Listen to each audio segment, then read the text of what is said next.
Assalamualaikum warahmatullahi wabarakatuh.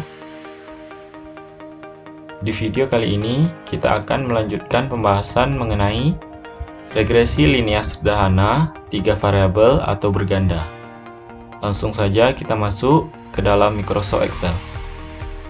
Nah, di sini kita sudah masuk ke dalam Microsoft Excel-nya. Kemudian di sini sudah terdapat data siswa yang berjumlah 12 orang.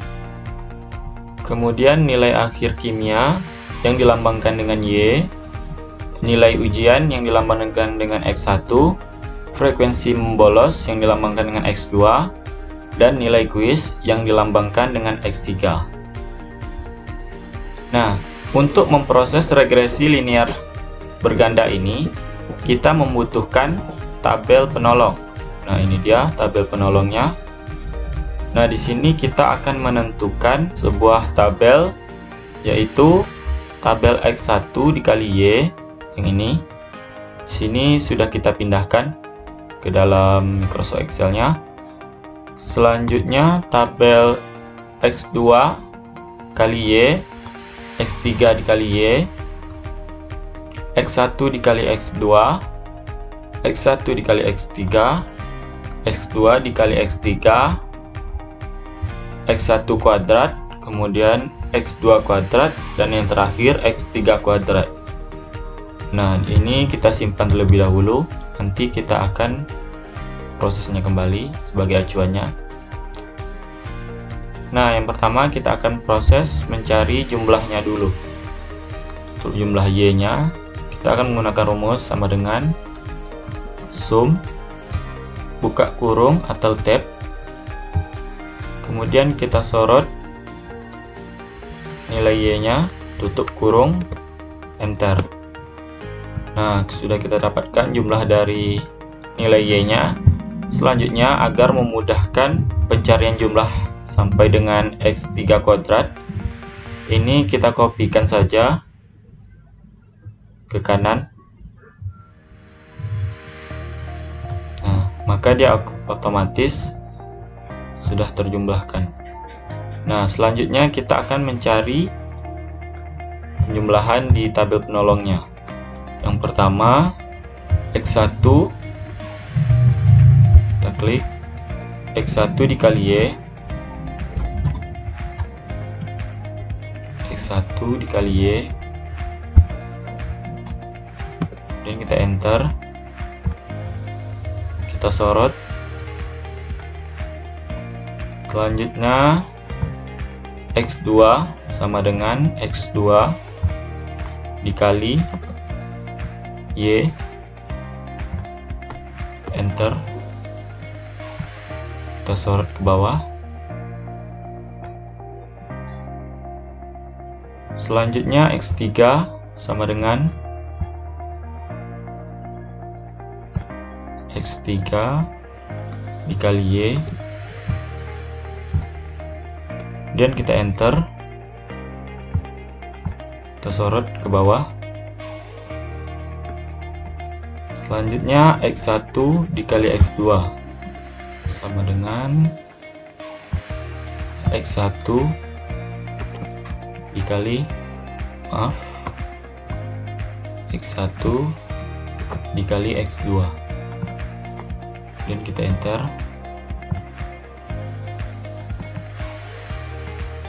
Kita sorot ke bawah. Dan selanjutnya X1 dikali dengan X3, X1 dikali dengan X3, kita enter. Kita sorot ke bawah. Selanjutnya X2 dikali X3 sama dengan X2 dikali dengan X3, enter. Kemudian kita kopikan ke bawah.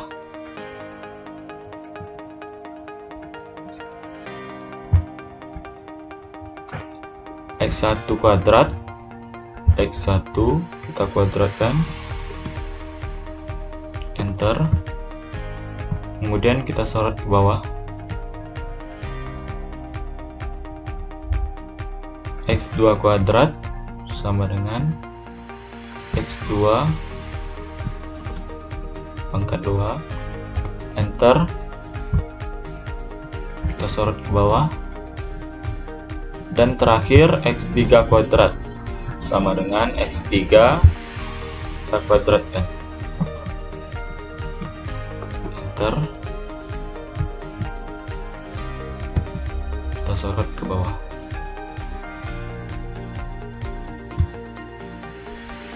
Nah, sudah dapat hasilnya. Di sini juga jumlahnya sudah otomatis dijumlahkan sendiri. Nah, setelah kita selesai mencari tabel penolong, langkah selanjutnya di sini kita akan menentukan matriks A dan matriks H. Nah, untuk matriks H kita akan mulai menentukan dengan N atau jumlah data, kemudian sigma X1, sigma X2, sigma X3 sampai dengan sigma X3 pangkat 2. Langsung saja kita proses. Untuk matriks A,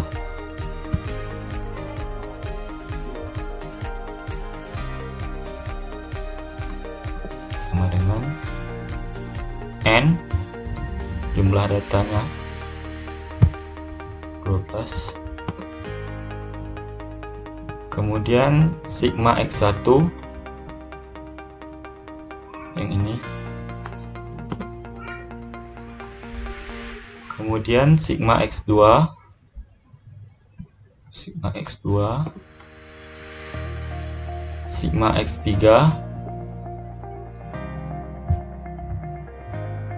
kita kecil terlebih dahulu,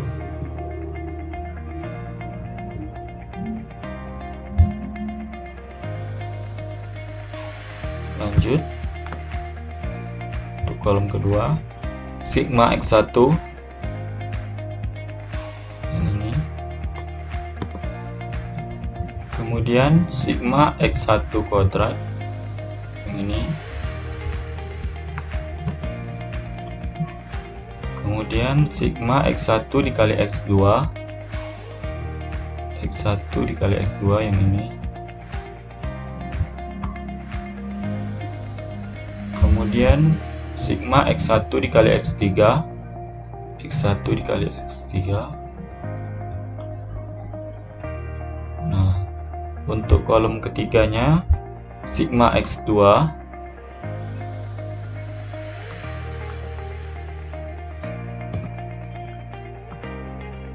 kemudian sigma X1 dikali X2, X1 dikali X2,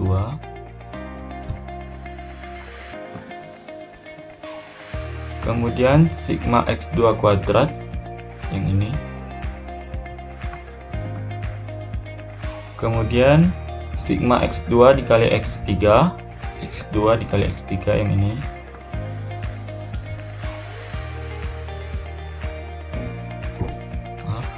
sama dengan sigma X2 dikali X3,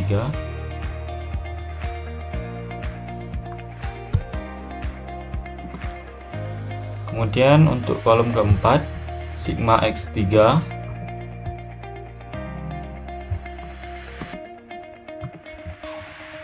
selanjutnya sigma X1 dikali X3, X1 dikali X3, kemudian sigma X2 dikali X3, sigma X2 dikali X3, dan terakhir itu sigma X3 kuadrat seperti yang ini. Nah, ini untuk matriks A nya. Selanjutnya kita akan menentukan untuk matriks H nya yang ini. Yang pertama sigma Y sama dengan ini, sigma X1Y, sigma X1Y yang ini, kemudian sigma X2Y, sigma X2Y yang ini, terakhir sigma X3Y.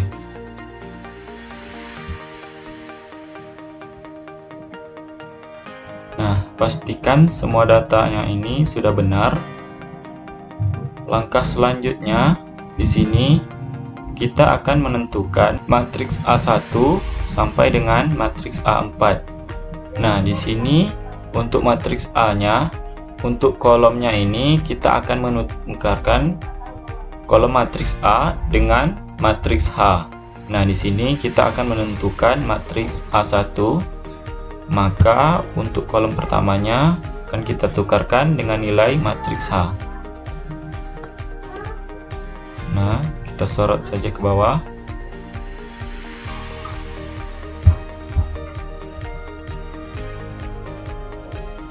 Nah, maka untuk nilainya ini sama dengan matriks H.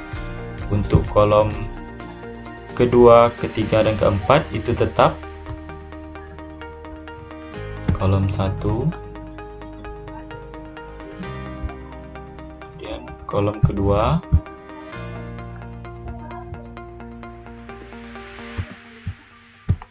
dan kolom ketiga, kolom keempat. Nah, kita blok saja, kemudian kita sorot ke bawah. Nah, selanjutnya untuk matriks A2. Nah, matriks A2 di sini kita akan menukarkan kolom kedua dengan matriks H-nya.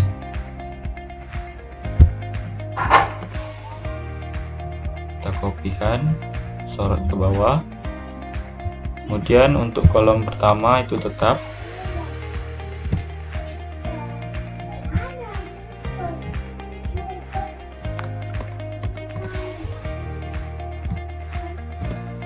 Ntar kita sorot.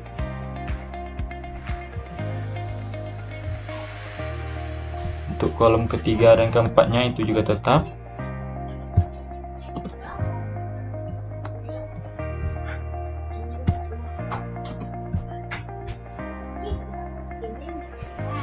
Nah, kita kopikan ke bawah. Selanjutnya menentukan matriks A3. Nah, di sini yang akan kita tukarkan adalah kolom ketiganya dengan nilai matriks H. Kita sorot ke bawah.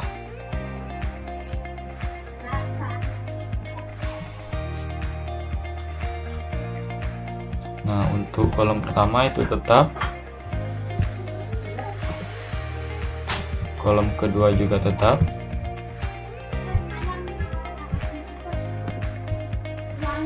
Kita kopikan.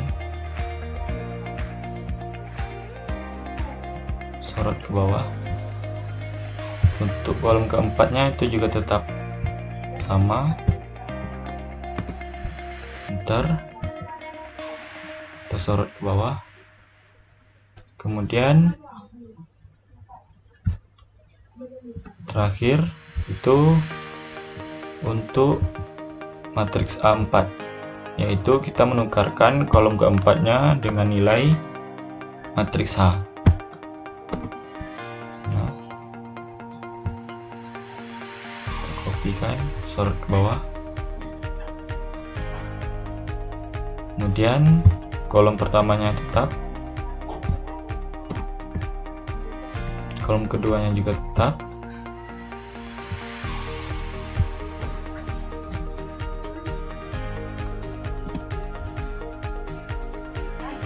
dan kolom ketiga. Nah, kita kopikan ke bawah. Berikutnya kita akan menentukan determinan dari setiap masing-masing matriks. Nah, di sini kita akan menggunakan rumus itu sama dengan matriks M determ, dan kita tab, kita blok, kita sorot seluruh matriks A ini, kemudian tutup kurung, enter. Nah, untuk matriks A1 nya sama dengan M determ, kita tab, kemudian kita sorot matriks A1 nya, tutup kurung, enter. Selanjutnya matriks A2 sama dengan MDTerm, kita tab, kemudian kita sorot untuk matriks A2 nya, tutup kurung, enter. Selanjutnya matriks A3 sama dengan MDTerm, kita tab, kemudian kita blok semuanya. Untuk matriks A3 nya, tutup kurung, enter. Terakhir matriks A4 nya MDTerm,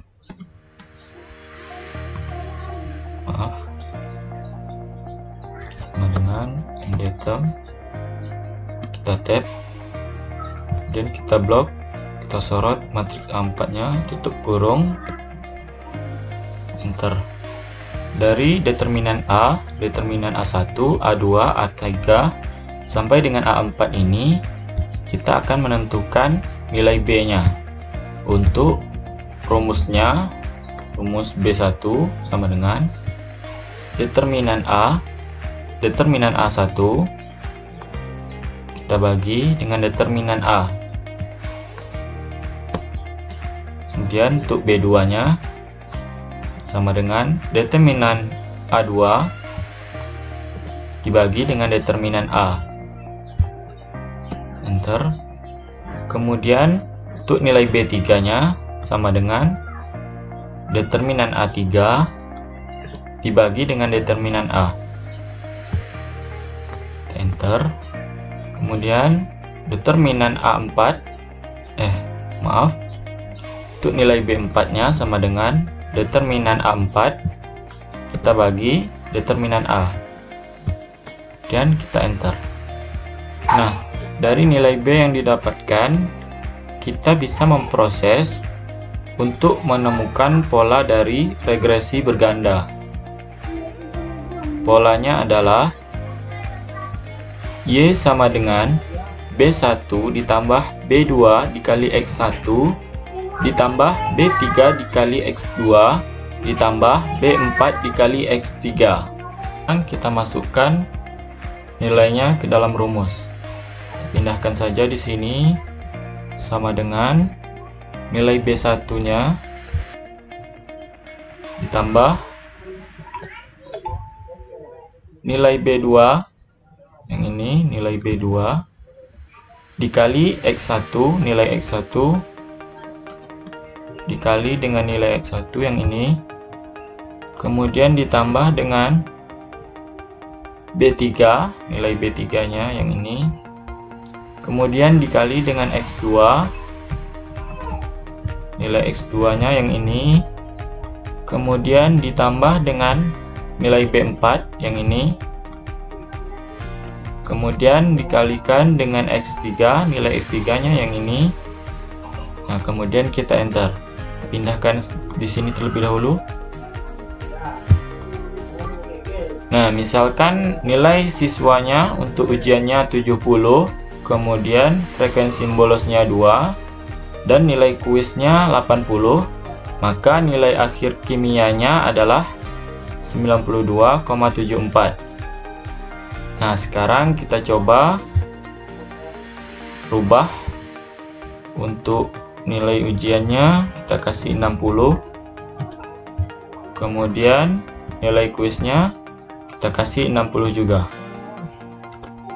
Nah, maka nilai akhir kimianya adalah 83,68. Nah, sekarang kita telah menyelesaikan regresi linear sederhananya secara manual.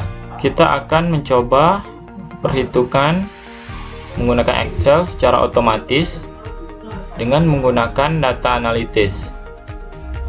Sebelum itu, yang pertama pastinya kita telah mendownload Excel-Stat ini di Google. Pertama kita klik Excel-Stat ini, kemudian kita pilih Model and Predict, kemudian kita klik Linear Regression. Nah, di sini terdapat dependent variabelnya untuk nilai Y. Nah, kemudian kita blok saja, kita sorot. seluruh nilai Y. Kemudian untuk variabel X-nya kita blok nilai X1 sampai dengan X3. Nah, di sini karena kita tidak memblok nilai Y, X1, X2, dan X3, maka untuk variabel label ini jangan kita centangkan. Kemudian kita pilih Sheet. Kemudian kita klik OK. Habis itu Continue. Nah, kita tunggu, sudah diproses. Kemudian kita cari variabelnya. Nah, nanti kita copy, kemudian kita bandingkan dengan pencarian model kita tadi di Microsoft Excel. Kita copy.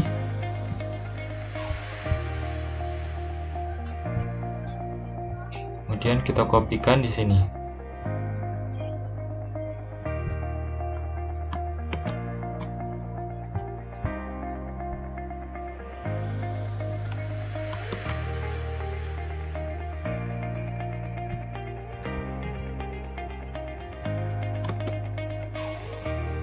Nah, bisa kita lihat di sini. Kita perbesar terlebih dahulu. Nilai variabelnya di sini sama untuk B1-nya 26,6078 dan sekian.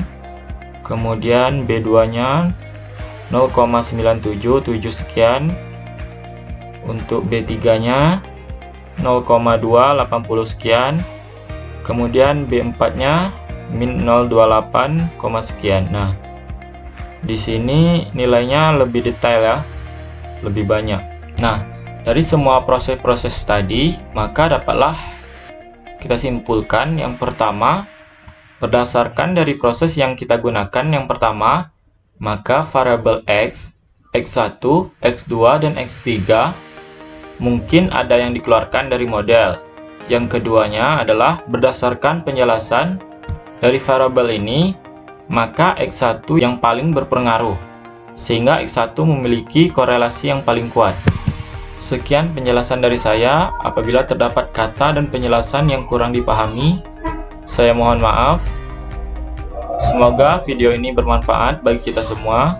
Saya akhiri, wabillahi taufiq wal hidayah. Assalamualaikum warahmatullahi wabarakatuh.